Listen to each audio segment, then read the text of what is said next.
Bismillahirrahmanirrahim. Assalamualaikum warahmatullahi wabarakatuh. Alhamdulillahirrahmanirrahim, bisa bertemu kembali di Belajar Bahasa Inggris kali ini. Dan topik pada hari ini adalah terkait dengan genre.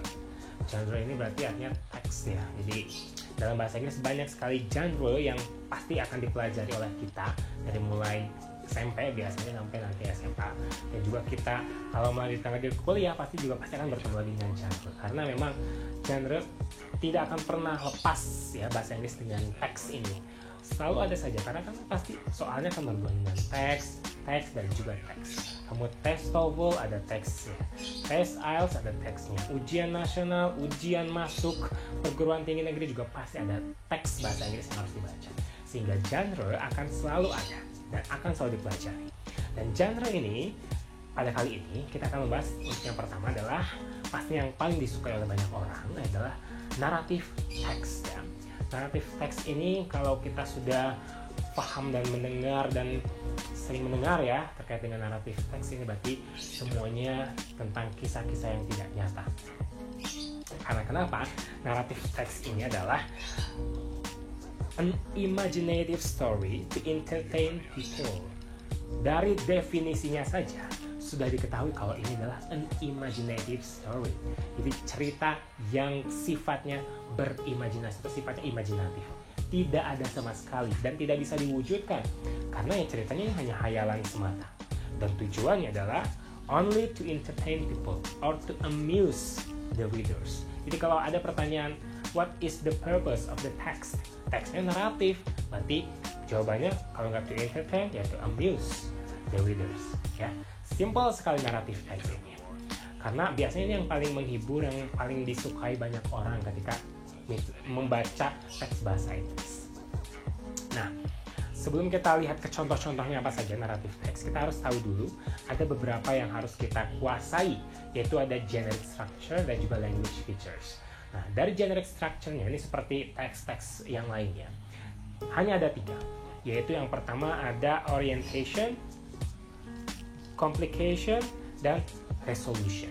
Ini kenapa sampai ada konflik ya? Kenapa harus ada konflik di dalamnya? Karena memang naratif ini ceritanya seperti cerita novel. Jadi pasti ada karakter di dalamnya, ada cerita yang disampaikan. Jadi kenapa orang banyak suka? Karena ini berbentuk cerita, bukan hanya berbentuk deskriptif seperti teks-teks lainnya. Jadi ada orientation, yang pertama itu perkenalan. Jadi dikenalkan ceritanya tentang apa, karakternya siapa saja, dan mau dibawa kemana ceritanya.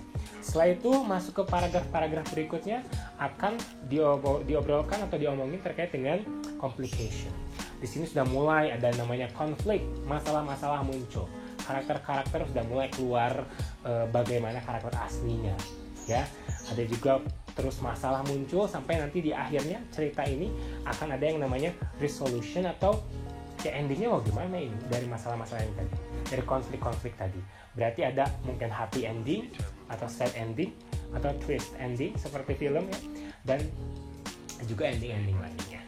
Jadi hanya ada 3. Yang pertama ada orientation, perkenalan para karakter, dan juga perkenalan cerita, ide ceritanya apa. Kedua ada complication, masalah, konflik muncul di situ, dan juga yang terakhir dari solution, solusi dari masalah, dan juga akhir dari ceritanya seperti apa dari naratif teks tersebut. Itu dia generic structure-nya.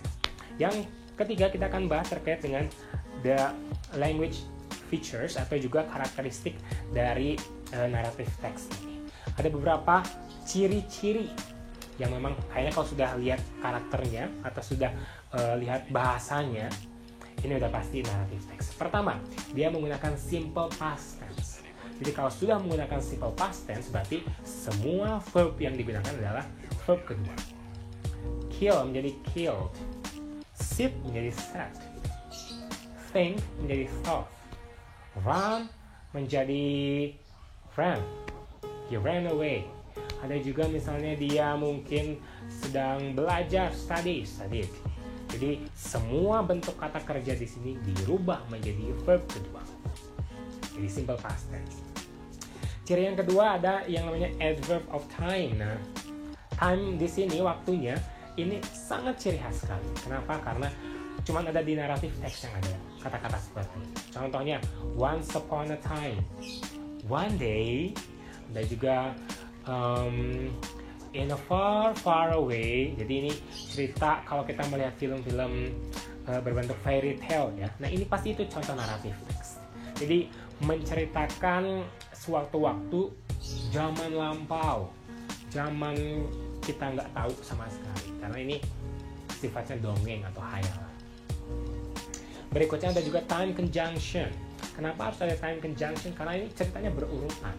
Dari awal cerita sampai nanti masuk ke masalah, sampai nanti di endingnya, pasti ada kata-kata seperti when, ketika, then, karakternya bagaimana, suddenly, while, begitu. Jadi pasti ada time conjunction-nya, ada ciri-ciri waktu yang memang untuk menyambungkan cerita plot satu ke plot berikutnya. Berikutnya ada juga specific character. Karena tadi sudah disebutkan, sudah ada orientation, pengenalan karakter. Berarti ada karakter spesifik.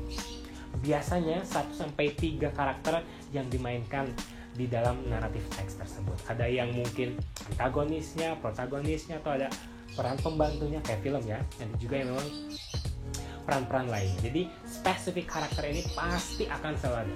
Tidak mungkin tidak ada karakter dalam sebuah teks naratif.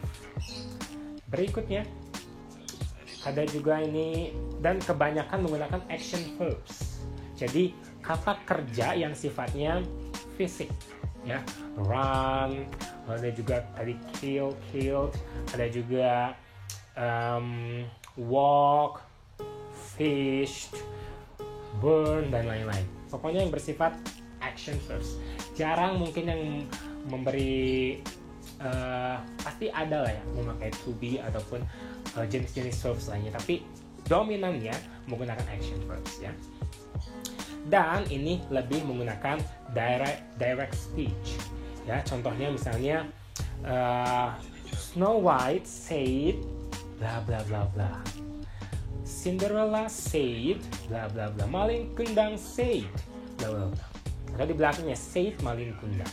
Jadi ada dialog di dalamnya dan menggunakan direct speech ya, bukan indirect. Kalau indirect speech kan biasanya Malin Kundang said that bla bla bla, sudah dalam satu kalimat.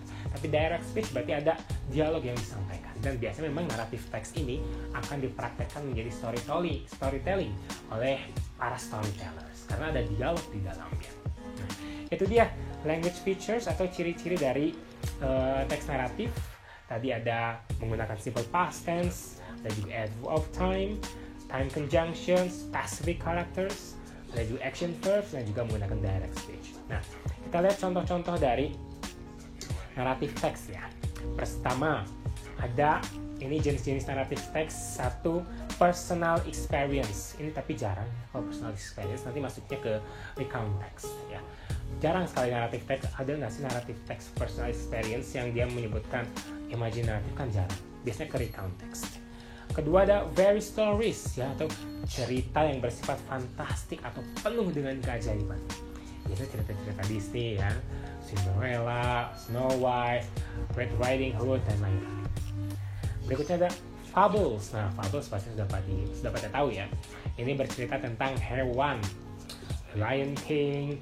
Ada juga kalau di Indonesia ada si Kancil ya kan. Dan juga ada cerita-cerita fabel lainnya yang memang peran utamanya adalah hewan. Karena kan tidak mungkin hewan berbicara secara aslinya ya. Jadi pasti hanya ada di naratif teks. Berikutnya legends. Legends Malin Kundang, Sangkuriang, banyak sekali ya. The Legend of Tangkuban Perahu, The Legend of Mount Bromo, The Legend of Surabaya, banyak, terutama di Indonesia. Berikutnya mitos. Ini mitos-mitos, misalnya mitos kurang tahu sih contohnya apa ya, pokoknya ada mitos saja. Banyak mitos-mitos yang terjadi di Indonesia, baik pun di negara-negara Eropa kebanyakan, karena naratif teks biasanya berasal dari Eropa dan juga Amerika. Ada juga ini mysteries ya, misteri seperti detektif. Mungkin ini juga bisa jadi imajinatif karena jarang ada detektif mungkin secerdas detektif di cerita naratif. Dan juga ada science fiction. Nah, science fiction berarti ini cerita-cerita yang berhubungan dengan fiksi yang tidak mungkin terjadi di dunia nyata, dan ceritanya berhubungan dengan sains, misalnya pergi ke Mars ataupun membuat sebuah alat besar yang bisa mengubah dunia seperti itu. Nah, itu science fiction stories begitu. Dan juga adventure stories, mungkin The Adventure of Tintin dan lain-lainnya yang bersifatnya adventure, petualangan Madagaskar dan lain-lain. Jadi ini jenis-jenis pokoknya naratif teks adalah tujuannya untuk menghibur semata para pembacanya. Jadi otomatis ketika kita baca teks ini ada karakternya, ada ceritanya, berarti itu naratif teks. Begitu penjelasan naratif teks dari mulai pengertian, tujuan, generic structure, language features, dan juga kinds or types of narrative text sudah kita berikan semua. Mudah-mudahan bisa jadi bahan acuan kita belajar terus teks-teks bahasa Inggris. Kita bertemu di genre-genre berikutnya di pertemuan berikutnya. Terima kasih. Assalamualaikum warahmatullahi wabarakatuh.